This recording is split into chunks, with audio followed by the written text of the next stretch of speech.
Esta tarde tenemos el honor de contar con la presencia de la doctora Judith Jiménez Guzmán. Ella es profesora investigadora del Departamento de Ciencias de la Alimentación de la UAM Unidad Lerma. La doctora Judith es egresada de la licenciatura en Ingeniería de los Alimentos por la UAM Iztapalapa. Obtuvo el grado de maestría y doctorado en biotecnología con medalla al mérito universitario por la Universidad Autónoma Metropolitana, con especialidad en biotecnología de productos lácteos.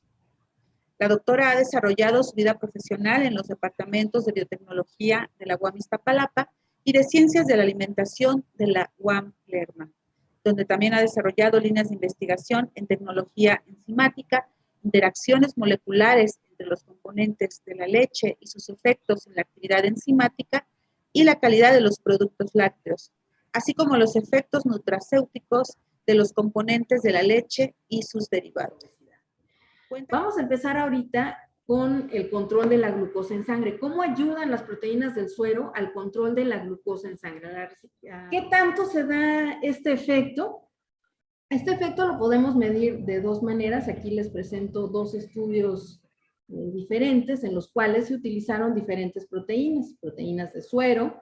El WPI es un aislado de proteína de suero, o Whey Protein Isolate, proteína de pavo o proteína de huevo, en este caso, y lo que se midió era qué tanto disminuían la cantidad de glucosa que se observaba en sangre después de comer. Es decir, se les daba a estos pacientes una bebida, una hora y media antes de comer, se les daba de comer y se veía qué tanto subía la glucosa después de comer. Y la proteína de suero resultó la más eficiente para minimizar la cantidad de glucosa en sangre. Esto lo que quiere decir es que poco a poco la glucosa se va asimilando, pero esto no nos provoca picos de glucosa que podrían dañarnos. Esto, en estudios diferentes, ya con análisis de sangre, se ha demostrado que se debe a que la proteína de suero mejora la producción de insulina. Y si se fijan acá, estamos comparando la cantidad de insulina que se puede encontrar después de haber administrado una dosis de proteína de suero, de proteína de atún, de pavo o de huevo, y la mejor para promover la secreción de insulina es la proteína de suero. En realidad estos estudios que les acabo de presentar pues son de, yo le di la proteína a esta persona, le di de comer y después medí. Pero una persona obesa come todos los días y se han hecho estudios a largo plazo. Se tiene que después de 12 semanas, las personas que ya tuvieron un consumo crónico de proteína de suero, que pudo ser de una sola dosis al día o dividirlo en dos dosis, tenían mayor facilidad para la producción y respuesta a la insulina. En algunos casos bajaron de peso, ahorita vemos por qué, y en otros casos, aun cuando no hubieran bajado, sí lograban un mejor control de la glucosa en sangre.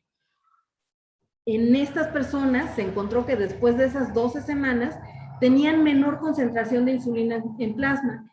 ¿Qué quiere decir esto? Que estas personas poco a poco fueron controlando su resistencia a la insulina y ya no necesitaban tanta insulina para poder metabolizar la cantidad de azúcar que comían. Y algo importante es que los individuos que sí bajaron de peso perdieron mayor proporción de grasa y aumentaron la masa muscular, la masa magra. Esto es muy importante. Junto con la masa magra se aumenta también la masa musculoesquelética. Y esto es muy importante porque nos permite seguir haciendo ejercicio. Entonces podríamos combinar el ejercicio junto con estos tratamientos de proteínas. ¿Qué tanto es tantito? En diferentes estudios en los que se han probado dosis de 40 gramos de proteína entre hora y media antes de comer, igual contra diferentes proteínas, y a las personas antes de sentarse a comer se les pregunta cuánta hambre tienen, se ha observado que cuando esa dosis de proteína fue de suero, las personas presentan menos hambre o menos apetito que con otras proteínas. Obviamente cualquiera de estas es menos que si no hubieran comido proteína antes de comer. Sin embargo, las del suelo funcionan mejor. Y estudios muy interesantes en los que a estas mismas personas, después de darles esa dosis, una hora después de la dosis de proteína, se les lleva un buffet y se les permite comer lo que quieran. Y en ese caso, el investigador lo único que hace es medir qué tanto comió cada quien. Estas que les estoy poniendo aquí son calorías ingeridas en esa comida. Y las personas que consumieron proteína de suero consumieron hasta 25% menos calorías que las que consumieron proteína de pavo. Y todas ellas mucho menos que los que no habían consumido proteína.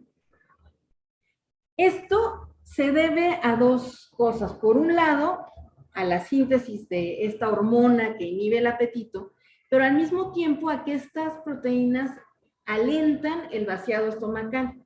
Y entonces tenemos el efecto físico de que el estómago está lleno y no puede comer tanto más. En estos estudios también algo que es muy interesante es que si este estudio se hacía sentando en una sola mesa a personas delgadas, teníamos una cierta reducción de calorías, y si sentábamos solamente a personas obesas se tenía una reducción X, pero al momento de combinar personas delgadas con personas obesas, simplemente sentarlos juntos a la mesa a que comieran, los delgados comían más y los obesos comían menos. Y esto es algo muy importante porque en realidad la obesidad también tiene una parte psicológica, una parte social. Nosotros como seres humanos somos sociales y la conducta está determinada por la conducta de otras personas. Entonces, en cuanto a pérdida de peso, ya diferentes estudios han mostrado que en dietas exactamente iguales en las que lo que yo varío es el tipo de proteína que le estoy dando y sobre todo otra vez dietas a largo plazo por 6 meses, logro que la reducción de peso sea el doble cuando estoy utilizando proteínas de suero que cuando estoy utilizando otro tipo de proteínas, como por ejemplo la de soya. En estudios también largos, a 12 semanas, en todos los casos, la dosis de proteína de suero lograba una mayor cantidad de masa magra o músculo y una disminución de masa grasa. Se logró una disminución significativa de peso y se disminuyó la sarcopenia. La sarcopenia es el daño muscular y del esqueleto cuando tenemos sobrepeso. Y esto, les digo, es importante porque una persona que no tiene sarcopenia puede hacer ejercicio y ayudar a su propio tratamiento. Muchas gracias. Nos pregunta Luis. Doctora Judith, ¿el consumo de proteínas de suero en personas que padecen diabetes y tienen restricciones con los azúcares podría permitir la incorporación controlada de azúcares en su dieta diaria? Sí, y de azúcares complejos principalmente. Una persona que ya tiene diabetes debe disminuir la cantidad de azúcares simples, pero sí, efectivamente, parte de los estudios que les presenté, ya no me dio tiempo de extenderme más, pero sí se han hecho estudios con personas diabéticas y así tal cual como lo dijo Luis, se ha logrado un mejor manejo, bueno, diabetes tipo 2, importante. La diabetes tipo 1 es otra cosa, pero en diabetes tipo 2 sí se ha logrado un control del metabolismo de la glucosa y sobre todo cuando el consumo es crónico.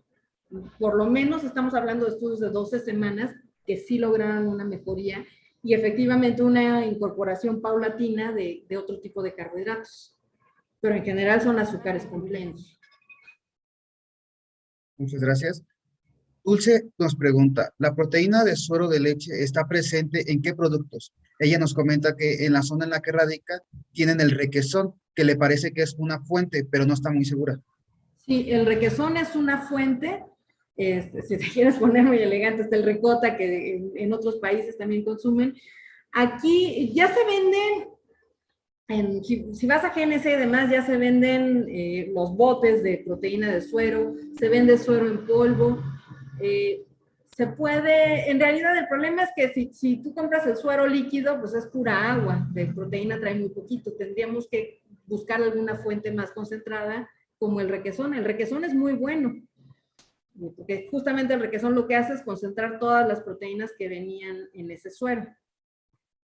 Y hay otros productos de ese tipo, hay algunos yogures, hay que leer etiquetas, pero sí tenemos varios productos en el supermercado que ya reportan proteína de suero. Ahora, también es como un snack que te vas a comer 1 hora antes de comer.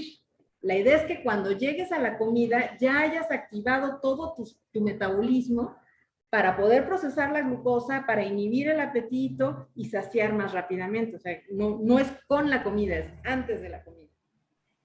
Perfecto. Oiga, doctora, yo también tendría ahí alguna pregunta y justamente tiene que ver con el consumo de este suero ya de forma industrializada en algunas marcas y sobre todo relacionado con el ejercicio. ¿Lo recomienda usted, por ejemplo, antes de hacer el ejercicio o es mejor después? Porque he visto como diferentes interpretaciones ahí sobre eso. Si lo consumes antes de hacer el ejercicio, incrementa todavía más. Eso ya no alcancé, era demasiado. Pero justamente si lo logras meter antes del ejercicio, tienes dos efectos benéficos. Por un lado, esa proteína de suero, hazte de cuenta de los típicos que tenemos mucha grasa en donde no la queremos. Esa grasa en realidad es una reserva energética que es muy difícil de usar. Si consumes este tipo de proteína antes del ejercicio, te cambia el metabolismo muscular y obliga a que tu músculo use esa grasa como energía. Entonces, te ayuda para bajar la masa grasa, pero específicamente en el músculo. O sea, si vas a trabajar brazo, es específicamente la grasa del brazo y demás. De hecho, muchos deportistas de alto rendimiento las usan. Los nadadores, por ejemplo, que necesitan de repente un esfuerzo grande, las usan porque obligan al músculo a usar la energía que ya está aquí. Entonces es energía rápida en esos casos, pero necesitas estas proteínas para obligar al músculo a cambiar su metabolismo. Si no comes esas proteínas antes y te las comes después, te van a dar otros efectos muy, muy buenos, pero si ya vas a hacer ejercicio, mejor cómetela antes.